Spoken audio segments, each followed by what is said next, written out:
A 9-year-old Tyler sat alone in the crowded cafeteria, his empty lunch tray, a glaring reminder of his family's struggles as he watched his classmates devour their meals with the carefree joy he couldn't remember feeling in months. His stomach growled painfully, but he forced a smile.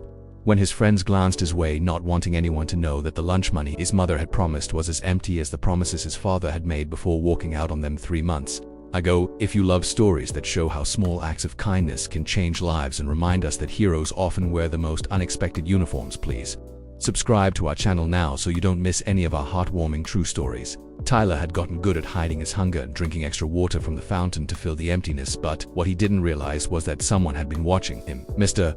James, the quiet janitor with kind eyes who had once known what it felt like to be the hungry kid. No one noticed. The apartment felt colder than it should have for October.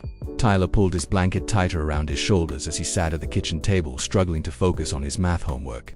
The electricity was still on, thankfully, but his mom had been keeping the heat turned down to save money. Across from him, his 6-year-old sister, Lily, colored quietly, her small fingers clutching a worn crayon with determined pressure. "You need to eat something before bed, sweetie," their mother called from the bathroom where she was changing from one uniform to another. Sarah Wilkins had 10 minutes to transform from diner waitress to night shift hospital custodian. "There's peanut butter in the cupboard." Tyler looked at the nearly empty jar they'd been rationing for days. "We're good, Mom. We had those big muffins at Mrs. Garcia's after school, remember?" The lie came easily, now practiced over weeks of similar moments. Sarah emerged from the bathroom, hair pulled back, circles under her eyes, deeper than the day before. At 34, she looked a decade older, worn down by the weight of single parenthood and financial disaster. "I should have some extra cash by Friday," she said, checking her reflection in the microwave door. "We'll do a proper grocery shop then."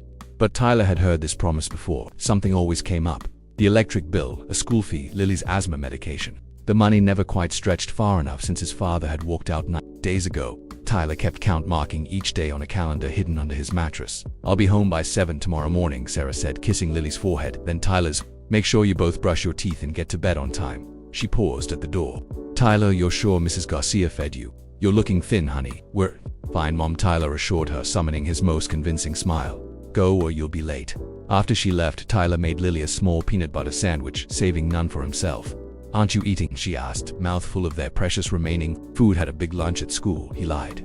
"I'm still full." Later, after tucking Lily into the bed they shared in the apartment's only bedroom, Tyler's stomach cramped painfully. He drank glass after glass of tap water, trying to fill the emptiness, but it only helped temporarily.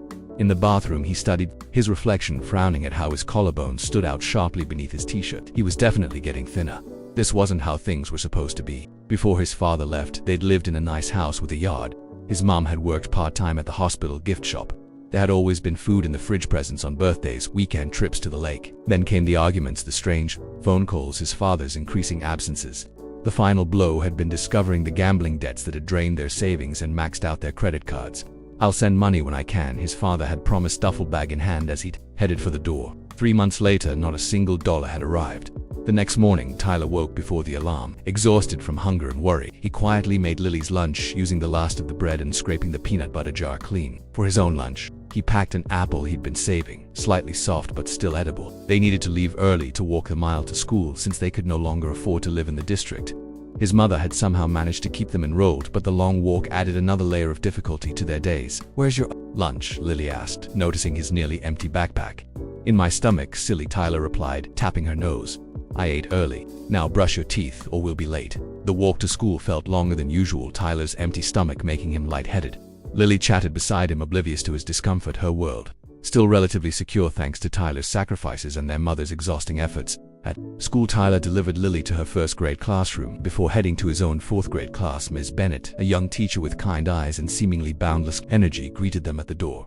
"Good morning, Tyler. Ready for our fraction test today?" Tyler nodded, though he'd had trouble concentrating on the study guide the night before. Food insecurity had a way of pushing everything else, including math fractions, to the background. By lunchtime, Tyler's stomach was audibly protesting.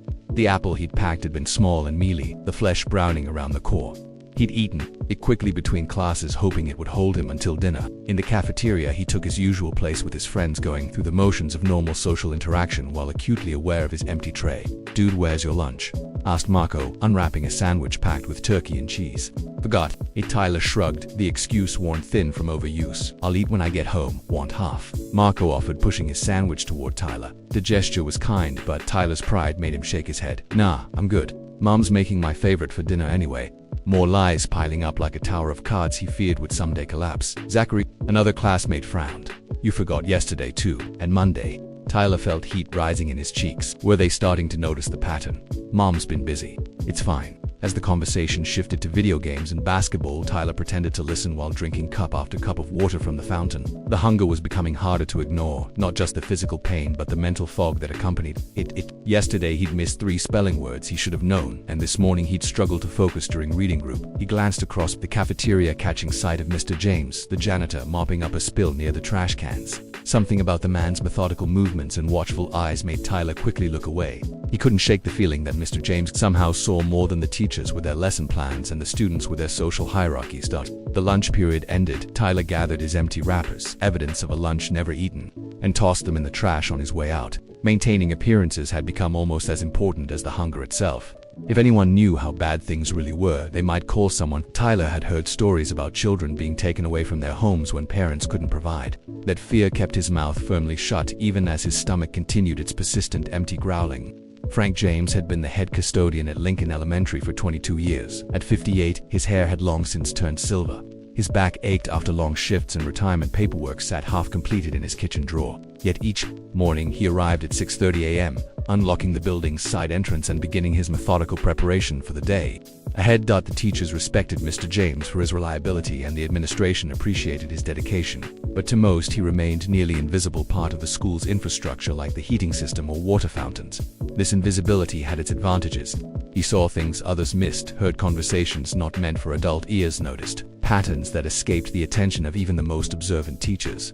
Lately, he'd been watching Tyler Wilkins. The 4th grader had caught his attention 3 weeks ago, when Mr. James had spotted him lingering near the cafeteria trash cans, carefully arranging empty wrappers on his tray, wrappers from food he'd never had. Since then, he'd noted Tyler's increasing thinness, the dark circles under his eyes, the way he watched other children eat with a hunger that went beyond ordinary appetite. Mr. James recognized the signs because he'd lived them himself. As a child in the 1970s, he'd been the hungry kid, the one whose mother worked multiple jobs, whose father wasn't in the picture, whose stomach growled through math lessons and playground games. Back then, there had been no free lunch program, no safety net for children like him. Just like clockwork, he muttered, watching Tyler enter the cafeteria, his tray empty save for a small carton of milk, the only item provided free to all students.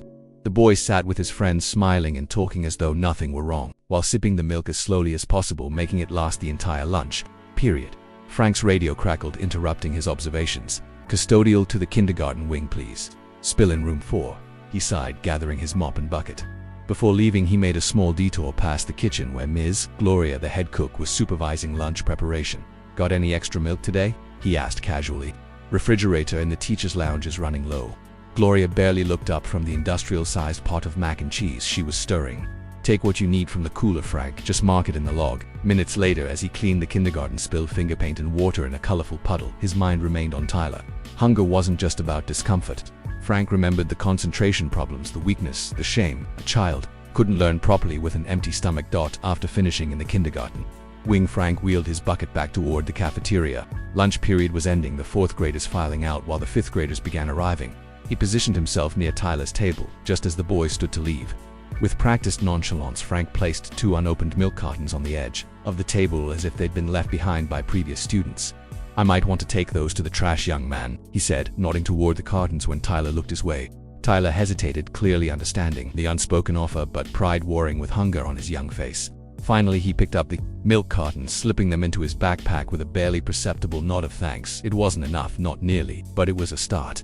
That afternoon, Frank attended the weekly staff meeting where student concerns were discussed. He sat in his usual spot at the back of the room, largely ignored as teachers and administrators reviewed upcoming events and policy changes.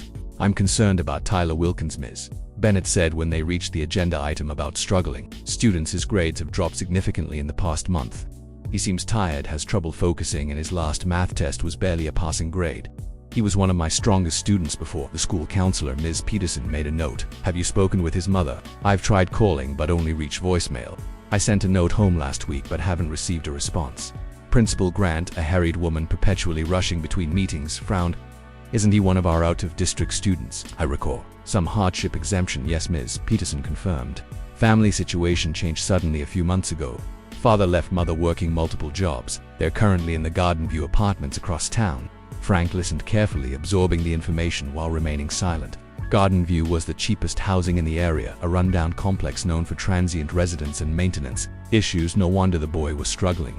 "I'll try reaching out again, Ms. Bennett promised. Maybe schedule a home visit." Good. Next student. Principal Grant was already moving on tight schedule, allowing little time for deeper discussion of any one child. Frank remained quiet.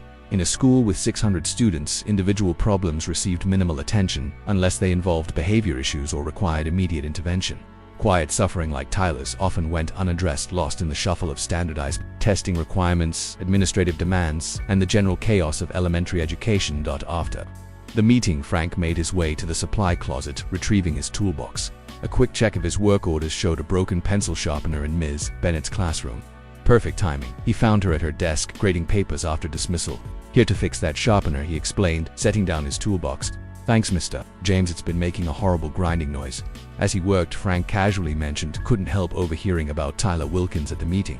Noticed him myself, seemed like the boy's having a rough time." Ms. Bennett sighed, setting down her red pen.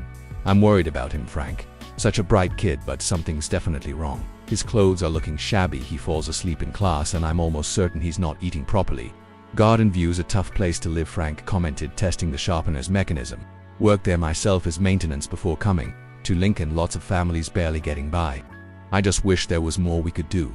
The system moves so slowly sometimes. By the time we get services in place." She trailed off, shaking her head. Frank nodded, understanding the frustration. In his 22 years, he'd seen countless children fall through institutional cracks despite caring teachers and well-intentioned programs. Sometimes the most effective help came not from systems but from individuals willing to act directly. "Fixed," he announced, closing his toolbox. "Should work fine now. Thank you, Mr. James, you're always so reliable." He nodded, accepting the compliment while his mind turned over possibilities. The milk cartons had been a small intervention, but Tyler needed more substantial help. Frank had seen hunger's impact firsthand, had lived its reality. He couldn't stand by and watch history repeat itself in the hollow cheeks and tired eyes of a 9-year-old boy. The milk cartons had helped, but weren't nearly enough to satisfy Tyler's growing hunger. He'd drunk one immediately after school, hiding behind the gymnasium to avoid questions, then saved the second for Lily, claiming a classmate had given it to him. The simple kindness from the janitor had touched something deep in Tyler, a mix of gratitude and shame that made his throat tight. Someone had noticed. Someone new. Thursday morning arrived with a familiar emptiness in Tyler's stomach and a new problem, a note from his teacher about an upcoming field trip to the Science Museum. $10 for admission plus $5 for lunch. $15 might as well have been $1,500 given their current circumstances. "Can I go, Mom?" Lily asked, waving her own permission slip from the kitchen table. "Our class is going to the zoo." Sarah Wilkins sat at the table, her uniform wrinkled from a night shift, her eyes heavy with exhaustion. "When is it, sweetie?" "Next Friday. It's only $7. Tyler watched his mother's face, the subtle calculations, the weighing of disappointment against practical reality. They both knew there wasn't money for field trips. "We'll see," Sarah said, the parent phrase that usually meant no. "Maybe if my paycheck... Tyler slipped his own permission slip back into his backpack. There was no point even asking. $15 would buy groceries for nearly a week if they were careful. Besides, he'd been to the Science Museum before. Last year when his father was still home, when money wasn't such a constant worry. "I'll walk Lily to school," Tyler offered, giving his mother a chance to sleep before her afternoon shift at the diner. "You should rest." Sarah's eyes filled with tears. "You're such a good boy, Tyler. This won't be forever, I promise. Once I get the hospital to give me more hours... Tyler nodded, having heard similar promises for weeks now. He understood his mother was doing her best, but understanding didn't fill his empty stomach or make the constant worry disappear. At school, Tyler found it increasingly difficult to concentrate. During morning math, he stared at the fraction problems. On his worksheet, the numbers swimming before his eyes. Miss Bennett stopped beside his desk. "Everything okay, Tyler? You've only finished 2 problems. Just thinking," he mumbled quickly, writing down an answer he knew was wrong just to show progress. By mid-morning, his hands were shaking slightly, a new development that frightened him. He'd read somewhere that the body started consuming itself when starved for too long. Was that happening to him? In the boys' bathroom, he studied his reflection, noting how his cheeks had hollowed, his collarbones more prominent than ever. Lunchtime brought a new humiliation. As Tyler sat with his friends, pretending to have forgotten his lunch again, Marco held out half a sandwich. "Seriously, dude, you need to eat something. You look awful." "I'm fine," Tyler insisted, pushing the offered food away, though it took every ounce of willpower, just not hungry. Zachary exchanged glances with Marco. "You haven't been hungry for like 2 weeks, man. What's going on?" "Nothing's going on," Tyler snapped, his empty stomach making his temper short. "Just drop it, okay?" The hurt on his friends' faces made Tyler's chest ache, but he couldn't accept their charity. Accepting help meant admitting how bad things had become, made it real in a way he wasn't prepared to face. After his friends left for recess, Tyler remained behind his hunger, driving him to desperate measures. He approached the cafeteria trash cans ostensibly to throw away his empty milk carton, but his eyes scanned for discarded food, anything still wrapped or barely touched. Finding a half-eaten apple, he glanced around to ensure no one was watching, then reached toward it. Tyler Wilkins. He jerked upright, his face burning as Assistant Principal Davis approached. "What are you doing, young man?" "Nothing, I was just throwing something away." The half-truth felt bitter on his tongue. Mr. Davis's expression was skeptical. "Were you looking for something in the trash?" "No, sir, because if you need something, all you have to do is ask. Digging through garbage is unsanitary and against school rules." Tyler nodded, his eyes fixed on the floor, wishing it would open and swallow him whole. The assistant principal's tone softened slightly. "Is everything all right at home, son? You know you can talk to Ms. Peterson if you need anything." "Everything's fine, sir." The lies were becoming automatic practiced shields against intervention, and pity. After Mr. Davis walked away, Tyler fled to the bathroom, locking himself in a stall until the tears of shame stopped flowing. He'd almost been caught digging for food in the trash like some kind of animal.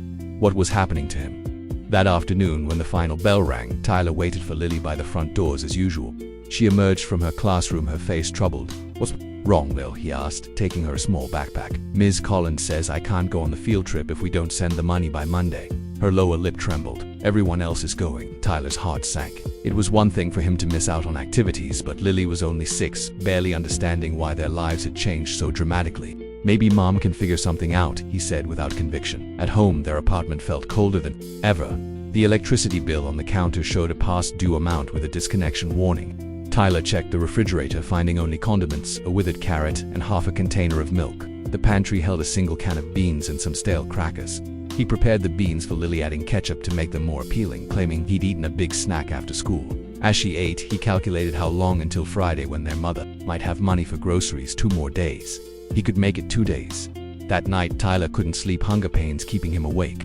Beside him, Lily breathed softly, unaware of how dire their situation had become. His mother had come home from her shift with red-rimmed eyes, explaining that her hours had been cut at the diner. Less money, not more, would be coming in. In the darkness, Tyler reached a decision. Tomorrow he would find the janitor, Mr. James, and thank him for the milk. Maybe there was a way to ask for help without completely sacrificing his pride. The thought made his stomach twist with something other than hunger, but he was running out of options. Across town in his small but tidy home, Frank James sat at his kitchen table, drafting a note on a piece of lined paper. Beside it lay a cafeteria coupon book, technically meant for teachers to purchase lunch when they forgot their own. He'd purchased it with his own money earlier that day, a small investment with potentially significant returns. Just enough to help, he murmured to himself, carefully choosing his words, without taking away the boy's dignity. Friday morning dawned gray and drizzly, matching Tyler's mood as he walked Lily to school under their shared umbrella. The previous night's hunger had made sleep nearly impossible, leaving him exhausted and lightheaded. Even the simple act of carrying his backpack seemed to require tremendous effort, his body weak from days of insufficient nourishment. "You're walking funny," Lily observed, her small hand clutching his. "Are you sick?" "Just tired," Tyler replied, forcing a smile. "Raced you to the crossing guard." Lily giggled and ran ahead, her energy a painful contrast to his own depleted state. Tyler followed more slowly, conserving his strength for the long day ahead. At school, Tyler headed straight to his classroom, hoping to avoid the cafeteria where Mr. James might be working. Despite his resolution to seek help, his pride still warred, with his hunger making him hesitant to face the kind-eyed janitor directly. He slid into his seat, keeping his head down as Ms. Bennett took attendance. "Tyler," she called his name twice before he registered it. "Here," he replied, his voice sounding distant to his own ears. Ms. Bennett frowned slightly but continued down her list. When she finished, she announced, "Please take out your science textbooks and turn to page 94. We are continuing our unit on ecosystems today." Tyler reached into his desk for his textbook, but the simple movement caused a wave of dizziness to wash over him. He gripped the edges of his desk, waiting for the sensation to pass, aware of Ms. Bennett's concerned gaze. "Are you feeling all right, Tyler?" she asked, approaching his desk. "Yes, ma'am," he managed, though the classroom seemed to be tilting oddly around him. "Just need water." She nodded. "You may get a drink from the fountain. Take your time." In the hallway, Tyler leaned against the wall for a moment before making his way to the water fountain. The cool liquid temporarily eased the gnawing in his stomach, but did nothing for his lightheadedness. As he straightened, he spotted Mr. James coming down the corridor, pushing his maintenance cart. Their eyes met briefly before Tyler looked away, turning quickly back toward his classroom. He wasn't ready for that conversation, not yet. Maybe at lunch he would find the courage to approach the janitor.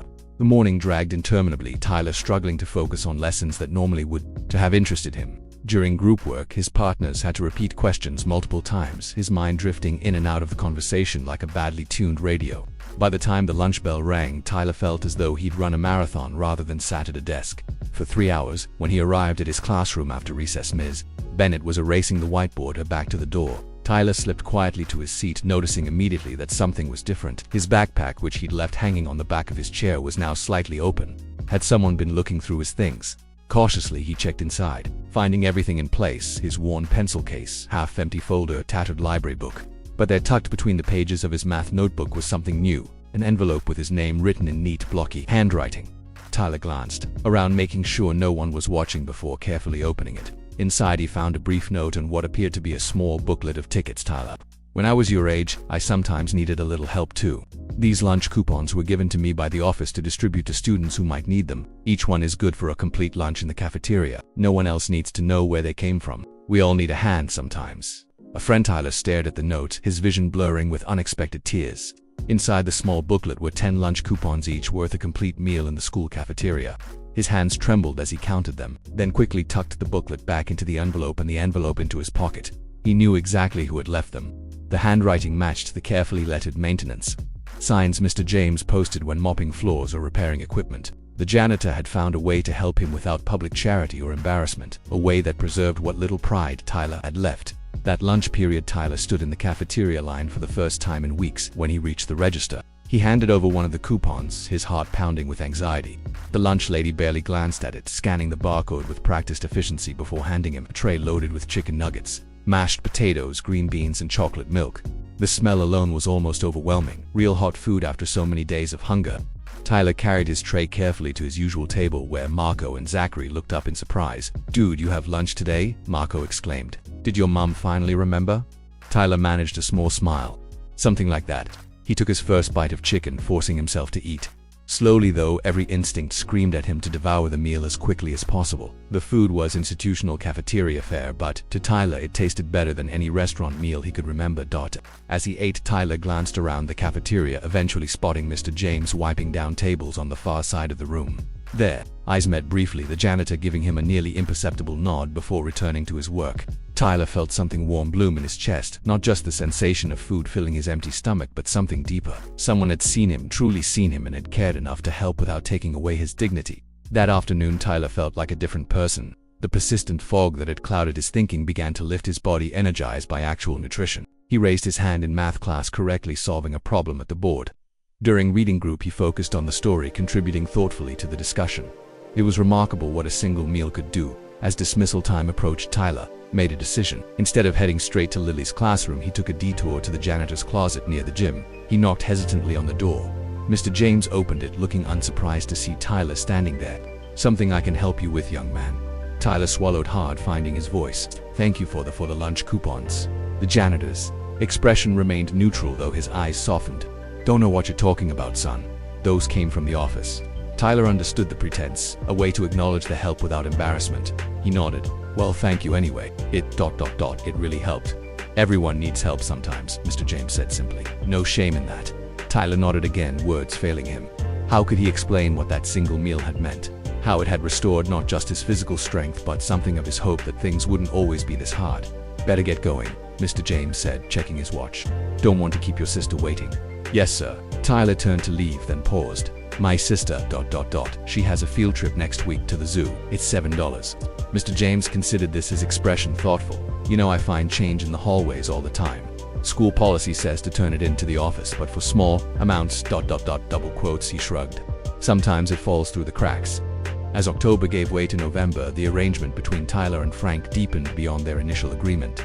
Tyler was no longer simply helping with basic cleaning tasks. Frank had begun teaching him real maintenance skills: how to replace washers and leaky faucets, the proper way to patch drywall, basic electrical safety when changing light fixtures. The janitor's patient instruction transformed mundane repairs into meaningful lessons. "Always the right tool for the right job," Frank explained, showing Tyler how to use a pipe wrench to tighten a loose connection under a sink. That makes the work easier, safer, and better quality. Tyler absorbed these lessons eagerly. The practical knowledge felt valuable in a way that sometimes eluded him in regular classes. When he successfully replaced a broken door hinge in the library, the librarian's genuine thanks gave him a sense of accomplishment that brightened his entire day. Their time together often extended beyond maintenance tasks. Frank kept a small electric kettle in his office, and on cold afternoons, they would share hot chocolate while Tyler completed homework at the small desk Frank had salvaged from a classroom renovation. The janitor offered help with math problems, explained scientific concepts in practical terms, and listened attentively as Tyler practiced reading assignments aloud. "You've got a good mind," Frank commented one afternoon as Tyler worked through a particularly challenging set of math problems. "Way you think through things step by step, that'll serve you well." Tyler looked up, surprised by the compliment. Few adults besides his teachers had ever remarked on his intelligence. "My dad used to say I overthink everything. Said I needed to be more decisive." Frank's expression darkened slightly. Some decisions need careful thought. Jumping too quick into things without considering consequences. That's how people end up in trouble. Tyler sensed the janitor was referring to his father's gambling problems, though Frank never criticized his family directly. Instead, he offered alternative perspectives modeling responsible decision-making and financial management in small, practical ways. One Thursday, as Tyler organized maintenance supplies, Frank casually mentioned, "Got some extra insulation left from a home project. Thought I might drop by your apartment this weekend, see if I could seal up those windows. Old buildings like Garden View waste a lot of heat through drafty windows." Tyler hesitated. Their arrangement had remained contained to the school so far. The idea of Frank coming to their apartment, meeting his mother, seeing how they lived made him deeply uncomfortable. "Mom works weekends," he said finally, "and we're managing okay with the heat turned down." Frank nodded, respecting the boundary. "Offer stands if you change your mind. Those old windows can let in a lot of cold." Tyler's reluctance wasn't just about pride. His mother remained unaware of his arrangement with Frank, believing Tyler stayed after school for a non-existent homework club. He feared her reaction if she discovered he'd been accepting help, even help disguised as employment, without telling her. The situation at home had improved marginally. With Tyler receiving regular meals at school and bringing home occasional leftovers from Frank's lunch, they had been able to stretch their limited food budget further. Sarah had secured a few additional hours at the hospital, giving them just enough to keep the utilities on and make the minimum rent payment. Still, they lived precariously, one emergency away from disaster. This reality became painfully clear the week before Thanksgiving. Tyler arrived home to find his mother at the kitchen table, her face buried in her hands, a letter from the hospital. On the table before her, double quotes, "Mom, what's wrong?" Sarah looked up, her eyes red from crying. "Budget cuts. They're reducing custodial staff hours starting next month. I'll lose almost 20 hours a week." Tyler felt the floor drop away beneath him. 20 hours represented nearly a third of their already inadequate income. "Can you get more shifts at the diner?" he asked, knowing even as he spoke how unlikely this was. "I've already asked. They're cutting back for the winter too." She crumpled the letter in frustration. "I don't know what we're going to do, Tyler. Rent's already late this month." And now, that night, Tyler lay awake, listening to his mother's muffled sobs. From the living room where she slept on the fold-out couch, Lily curled beside him, oblivious to their worsening situation. He thought about Frank, about the lunches, the occasional groceries, the $7 for Lily's field trip. Their arrangement had helped them survive, but it wouldn't be enough to overcome this new crisis. The next day, Tyler could barely focus on his schoolwork, his mind consumed with worry about their impending financial disaster. During their afternoon maintenance session, Frank noticed his distraction. "Something on your mind?" he asked, as they replaced fluorescent tubes in the cafeteria. "You've been somewhere else all afternoon?" Tyler hesitated, then decided to trust the man who had already helped them so much. "Mom's losing hours at the hospital. Big cuts. We're already behind on rent, and now..." He trailed off, not wanting to cry in front of Frank. The janitor was quiet for a moment, continuing his methodical replacement of the light tubes. Finally, he said, "My sister works at Evergreen Senior Center. Mentioned they're looking for weekend housekeeping staff. Pays better than the hospital too, really." Tyler felt a flutter of hope. "Do you think they'd hire my mom?" Could put in a word. "Patricia, my sister, she's the head of housekeeping there." Frank handed Tyler another light tube. "Might be worth your mom looking into." The suggestion gave Tyler something concrete to hold on to amid the uncertainty. That evening, he cautiously mentioned it to his mother. One of the staff at school mentioned Evergreen is hiring weekend housekeeping. Said it pays better than the hospital. Sarah looked up from the bills. She was sorting into piles of urgent and desperately urgent. "How would someone at your school know about Evergreen hiring?" Tyler scrambled for an explanation. "His sister works there, I think. He just mentioned it when he heard I was worried about stuff." Sarah's eyes narrowed suspiciously. "Who, exactly, have you been talking to about our situation, Tyler?" Tyler looked down, unable to meet her gaze. The moment he'd been dreading had arrived. "Mr. James, he's the head custodian. He's been helping me with some things." "Helping you? What things?" Tyler swallowed hard. "Sometimes food, and I help him after school with maintenance stuff, like a job." Seeing his mother's expression darkening, he hurried on. He's a really nice mom, not weird or anything. He just noticed I was hungry and wanted to help. Sarah set down the bills, her face a complex mixture of emotions, embarrassment, anger, concern. You've been accepting food from the school janitor without telling me. Tyler, how could you? The tears in his mother's eyes made Tyler's confession even more painful. Sarah sat at their small kitchen table, her shoulders slumped in defeat. I thought we were managing, she whispered. I thought I was at least providing enough food.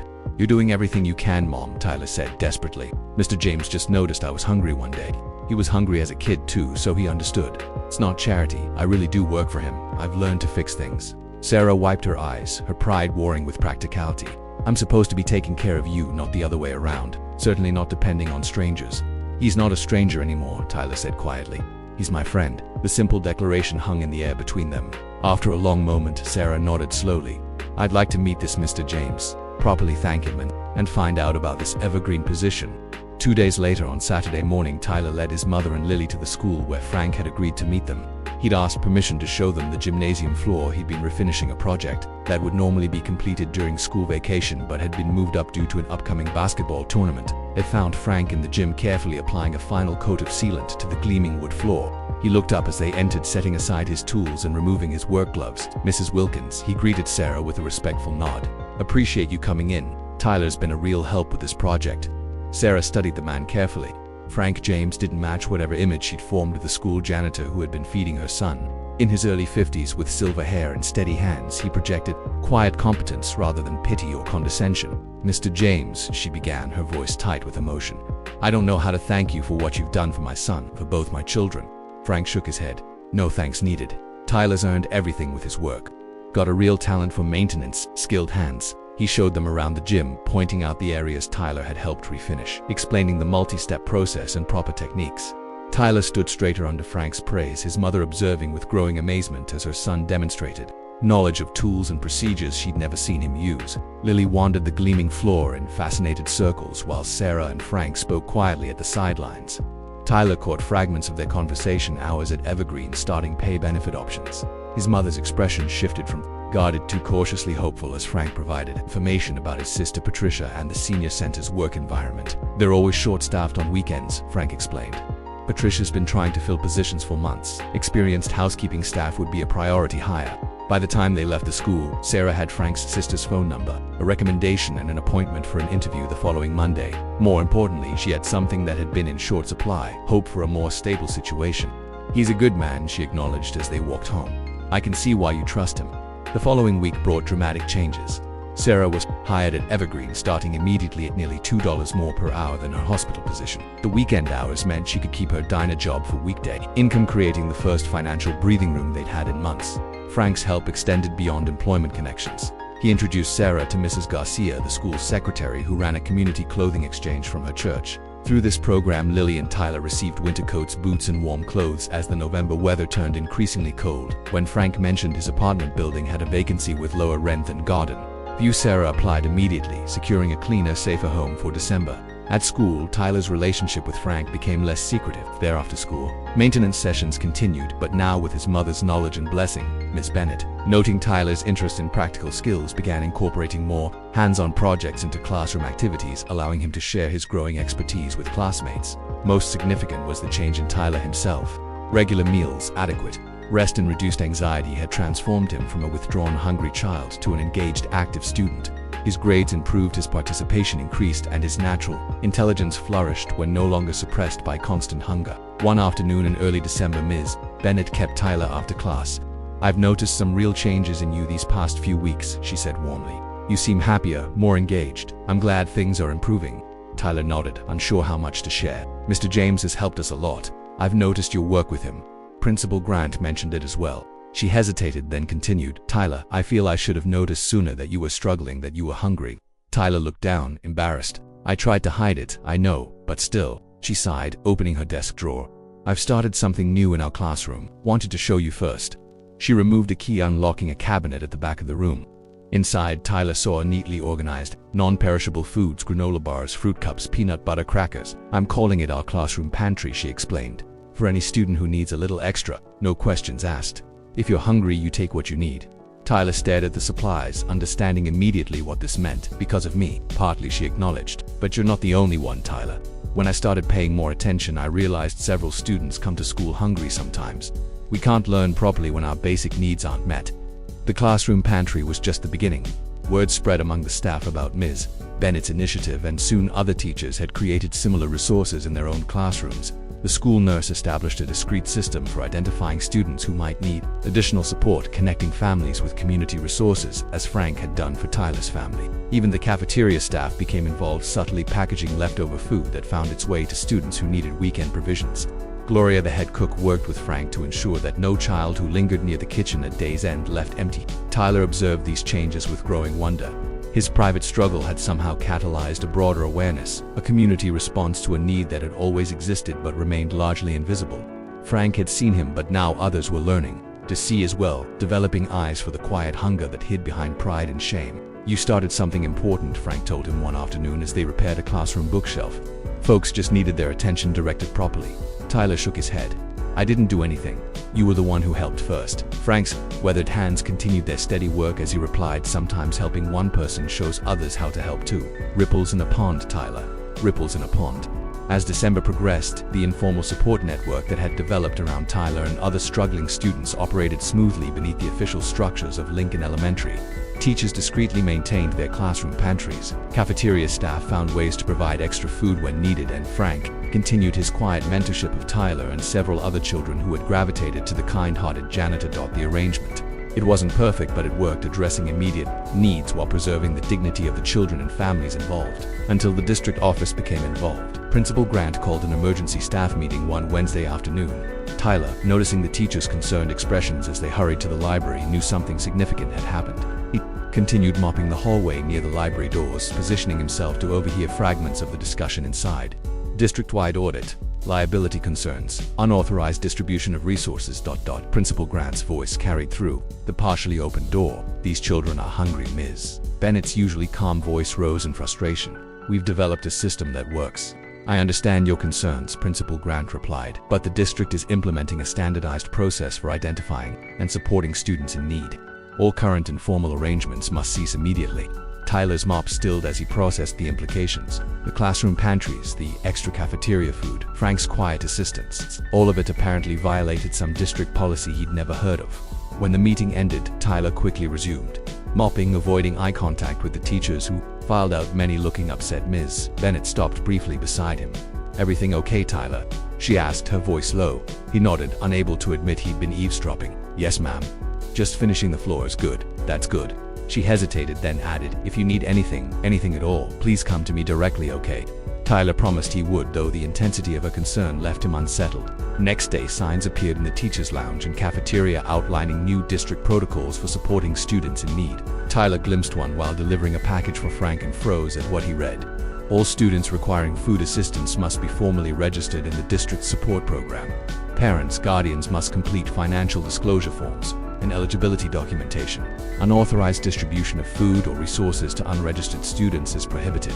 Tyler's heart sank. His mother had refused to apply for official assistance programs, fearing it might somehow alert his father to their whereabouts or create a record of neglect that could trigger involvement from Child Protective Services. The informal help they'd received had been vital precisely because it operated outside official channels. At lunch, Tyler noticed Ms. Bennett's classroom pantry had been emptied, its shelves now holding textbooks instead of food. In the cafeteria, Gloria avoided his eyes as she served strictly portioned meals to each student with no extras. "Offer to anyone." Frank found Tyler in the maintenance room after school, the boy sitting dejectedly on a stool. "Heard about the new policies," Frank said without preamble. "Bureaucrats making things complicated as usual." "Why would they stop something that was helping people?" Tyler asked, bewildered by the adult's decision. Frank sighed heavily. "Liability, paperwork, accountability. The system likes everything documented, measured, controlled. Messy human problems don't fit neatly into their forms. What happens now? Now we get creative." Frank's expression remained determined. "Rules are rules, but there's usually a way around them for folks with good intentions." But creativity proved difficult against the district's scrutiny. Principal Grant herself began conducting random classroom inspections, ensuring teachers weren't maintaining unofficial food supplies. The cafeteria staff received strict inventory controls with daily reconciliation of all food items. Even Frank found himself under increased supervision. his supply requests and movements around the school more closely monitored.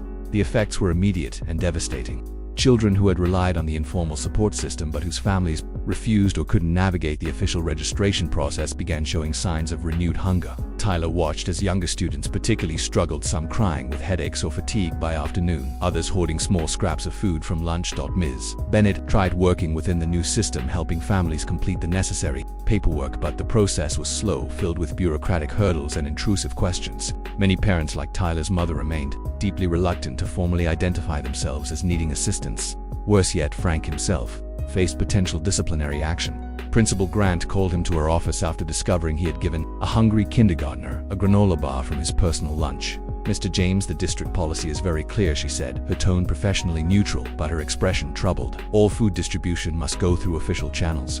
"Child was hungry," Frank replied simply. "Wasn't distributing resources, just sharing my lunch." "Nevertheless, it creates the appearance of circumventing protocol." She sighed, removing her glasses. "Frank, you've been with us for over 20 years. I value your service, but I need you to understand the seriousness of this situation. The district is concerned about liability, favoritism, potential misuse of resources." "Understood," Frank replied, though his expression suggested otherwise. That afternoon, Tyler found Frank in the gymnasium refinishing a section of damaged flooring, his movements more forceful than usual, betraying his frustration. "Heard you got in trouble," Tyler said quietly. Frank continued working. Bureaucracy at its finest. More concerned with rules than results. "Is it because of me? Because you helped me first?" Frank set down his tools, giving Tyler his full attention. "This isn't your fault, Tyler. What's happening is adults forgetting what matters most, taking care of children in need regardless of paperwork." News of Frank's reprimand spread quickly through the staff, many of whom had come to respect his quiet integrity and practical compassion. Teachers whispered in hallways, angry about constraints that prevented them from helping hungry students. Cafeteria workers followed protocols with visible reluctance.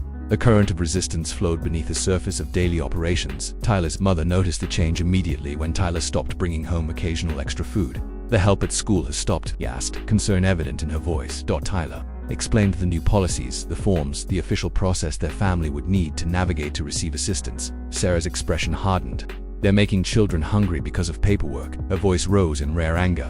"After everything Frank and the teachers did to help," Tyler nodded miserably.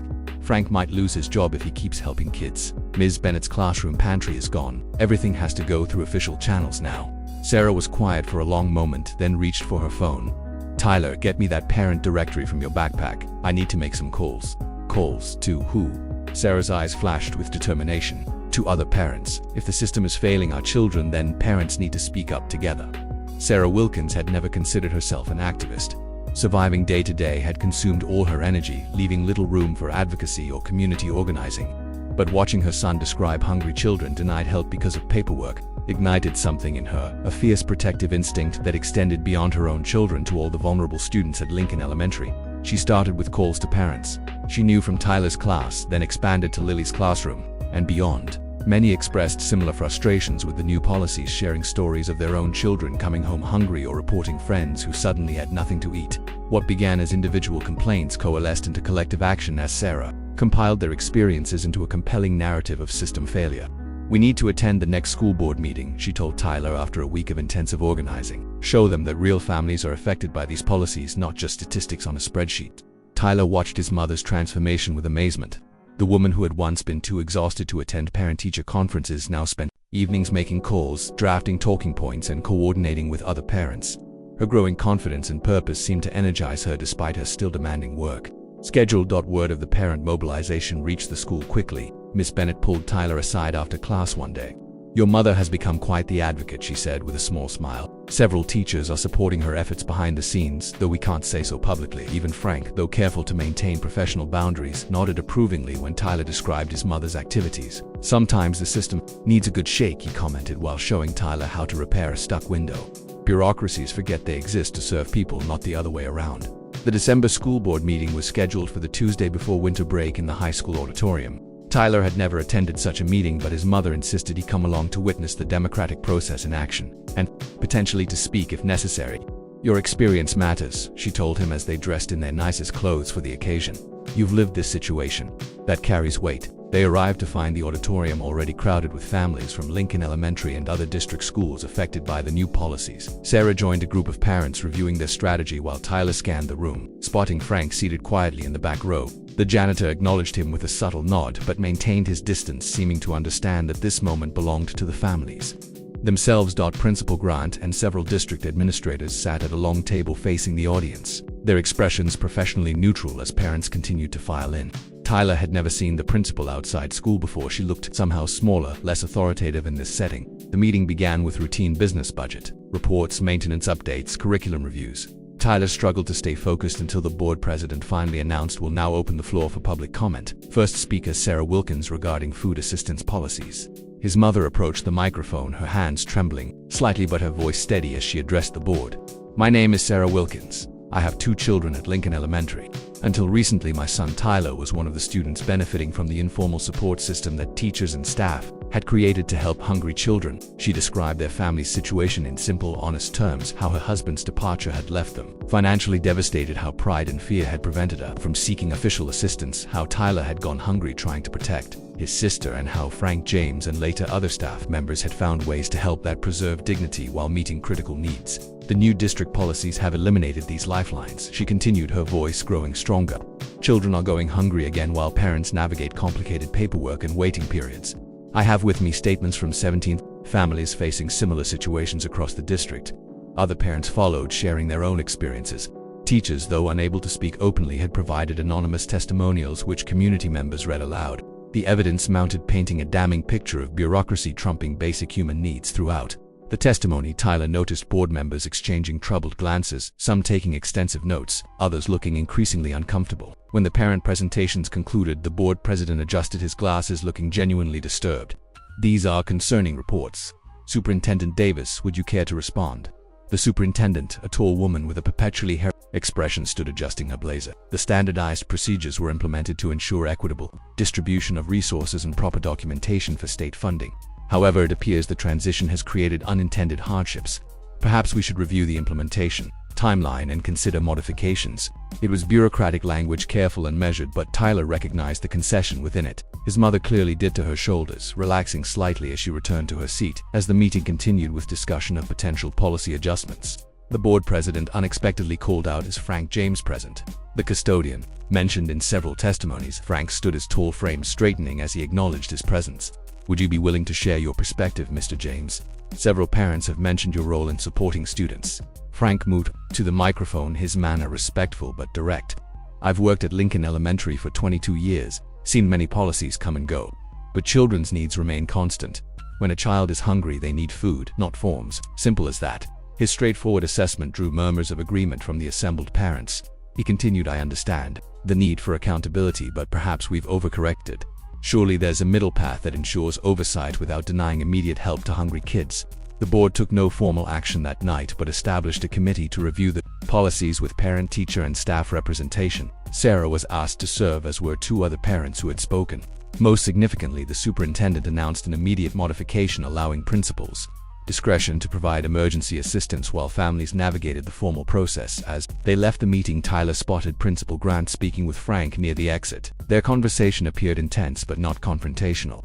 When Frank noticed Tyler watching, he offered an encouraging smile, suggesting some positive resolution. "Did we win?" Tyler asked his mother as they walked to the bus stop. Sarah considered the question. "We made them listen. That's the first step. Real change takes time, but I think we've started something important." Tyler nodded, processing the night's events. He had witnessed something remarkable: adults acknowledging a system's failure and beginning the work of correction. More significantly, he had seen his mother discover her voice as an advocate, not just for her own children, but for all children in need. "I'm proud of you, Mum," he said simply. Sarah hugged him close, tears glistening in her eyes. "I'm proud of us, Tyler. All of us." January brought renewed purpose to Lincoln Elementary. The policy committee established by the school board met weekly throughout winter break, developing a more balanced approach to food security. Frank, representing school staff, served alongside Sarah and 2 other parents, bringing practical wisdom to discussions often dominated by administrative concerns. The challenge, Frank explained to Tyler one afternoon as they repaired a bookshelf, is balancing accountability with compassion. District needs documentation for funding, parents need dignity, children need food. Finding the middle ground isn't easy. The solution that emerged combined structure with flexibility. A new nutrition support program would provide immediate assistance to any child identified as hungry by staff or self-reporting, while parents were given a simple one-page form to request ongoing support. Most significantly, the program explicitly protected family privacy, no public identification, no separate lunch lines, no visible markers of participation. It's not perfect, Sarah admitted after reviewing the final proposal, but it's a significant improvement. Children won't go hungry while paperwork is processed. When school resumed in January, Principal Grant called an assembly to explain the new program. Standing on the gymnasium stage, she addressed the students with unusual directness. At Lincoln Elementary, we believe no child should be hungry. If you need food, please tell any teacher, staff member, or come directly to my office. No questions asked. Tyler, sitting with his class, noticed Frank standing at the back of the gymnasium. The janitor's expression remained neutral, but Tyler detected a hint of satisfaction in his stance. The system hadn't fully embraced Frank's straightforward approach, but had moved significantly in that direction. The program's implementation transformed the school's atmosphere. Classroom pantries returned, though now with official district approval and supplies. Cafeteria staff once again found ways to provide extra food to hungry students, but within guidelines that satisfied administrative requirements. Teachers reported improved attention, participation, and behavior as students' basic needs were consistently met. Most remarkably, the stigma around food insecurity began to diminish. When Principal Grant herself visited the classroom pantries occasionally, taking an apple or granola bar, she normalized the experience, making it clear that needing food was not shameful or unusual. Sometimes we all need a little extra, she explained casually when a student looked surprised to see her at the pantry. That's what community means, supporting each other when needed. Tyler's family continued to improve their circumstances. Sarah's position at Evergreen Senior Center had become permanent with benefits and predictable hours. Their new apartment, though small, was clean, well-maintained, and within walking distance of the school. While they weren't financially secure, they had achieved a stability that had seemed impossible just months earlier. Tyler single quotes his relationship with Frank evolved as well. Their after-school maintenance sessions continued, but focused increasingly on skill development rather than disguised charity. Frank recognized Tyler's genuine aptitude for practical problem-solving and began treating him more like an apprentice than a child in need. "Got a proposition for you, Frank," said one February afternoon, as they finished repairing a section of playground equipment. School district runs a summer maintenance program for students interested in facilities work. Pays minimum wage, teaches valuable skills. Thought you might want to apply. Tyler's eyes widened. "A real job, with actual pay?" Frank nodded. "You've got talent, son. Might as well get paid to develop it." The opportunity represented more than income. It offered direction, purpose, a potential path forward that excited Tyler in ways that traditional academics never had. With Frank's recommendation and his growing portfolio of maintenance projects, his application was quickly accepted. The program's success at Lincoln Elementary attracted attention beyond the district. A local newspaper ran a feature story titled, "Feeding Minds and Bodies," highlighting the school's innovative approach to food security. The article included interviews with Principal Grant, several teachers, and even Frank, though he had initially resisted being photographed or quoted. "Not about me," he had insisted when the reporter approached him. "About doing what's right for kids." Nevertheless, the article described Frank as the catalyst whose quiet intervention had sparked broader awareness and eventually systemic change. His simple act of slipping a note to a hungry student had evolved into a district-wide transformation in how schools addressed food insecurity. The publicity brought unexpected benefits. Local businesses inspired by the story began donating to the school's nutrition support program. A grocery chain offered weekly fresh fruit deliveries. A bakery provided end-of-day bread and pastries. What had begun as crisis management became a model of community engagement. Most significant for Tyler was the change in how he viewed himself and his future. The hungry, frightened boy who had hidden his need was becoming a confident, capable young man who understood that receiving help wasn't weakness and that offering help wasn't charity. Both were simply part of belonging to a community. One afternoon, in early spring, Ms. Bennett asked Tyler to stay after class. "I have a proposal for you," she said once the other students had left. "Principal Grant is establishing a student ambassador program for the Nutrition Support Initiative. We'd like you to be one of our first ambassadors." Tyler considered this carefully. "What would I do exactly?" "Help new students understand how the program works. Identify classmates who might need support but are hesitant to ask. Provide feedback on what's working and what needs improvement." She paused, studying his reaction. "You've lived this experience, Tyler. That perspective is invaluable." The old Tyler would have refused, embarrassed to be associated with food insecurity, but he had learned important lessons about pride and community in the months since Frank had first noticed his empty lunch tray. "I'd be on it," he said simply. The Student Ambassador Program launched in April with Tyler and 5 other students representing different grade levels. They received training in confidentiality, sensitivity, and resource navigation. More importantly, They brought their lived experiences to discussions about program improvements, ensuring that policies remained grounded in real student needs. During their first ambassador meeting, Principal Grant asked each student to share why they had joined the program. When Tyler's turn came, he spoke thoughtfully. 6 months ago, I was the kid trying to hide being hungry. I was embarrassed, ashamed, scared that someone would find out how bad things were. But then someone noticed, really saw me, and did something about it. He paused, thinking of Frank's simple kindness. I want to be that person for someone else. The one who sees, notices, and acts. Principal Grant nodded approvingly. That's exactly the spirit we need, Tyler. Seeing, noticing, acting. If we all did that, imagine how different our schools, our world might be. Tyler thought about this as he walked home that afternoon. 6 months earlier, he couldn't have imagined standing in a principal's meeting speaking confidently about his experiences. He couldn't have imagined his mother as an advocate, or Frank as a publicly acknowledged hero, or himself as someone with valuable insights to share. Sometimes the biggest changes began with the smallest actions. A note, a milk carton, a moment of being truly seen. The thought made Tyler smile as he climbed the stairs to their apartment, where his mother and sister waited. No longer hungry, no longer alone.